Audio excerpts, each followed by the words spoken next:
আপনাকে বাড়িটা আমি কিনছি। আমি আব্দুল সুবহান। পরিবারের বড় ছেলে ফাহাদ বাবার রেখে যাওয়া শেষ সম্বল বাড়িটি বিক্রি করে দিয়েছে। হঠাৎ করেই বাড়ি বিক্রির খবর পেয়ে অসহায় হয়ে পড়েছে পুরো পরিবার।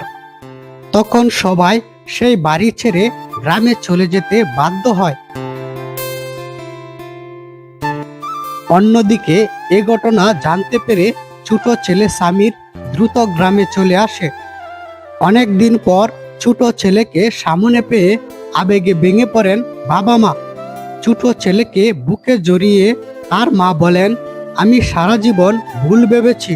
বড় ছেলেকে সোনার টুকরা ছেলে মনে করতাম, আর সেই বড় ছেলেই তোর বাবার শেষ সম্বল বিক্রি করে দিয়েছে।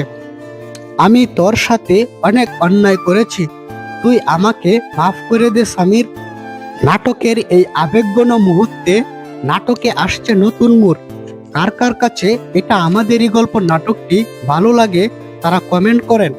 আর সামির কি পারবে বাবা মার শেষ সম্বল ফিরিয়ে আনতে? এটা দেখতে হলে আপনাদেরকে দেখতে হবে এটা আমাদেরই গল্প নাটকটি।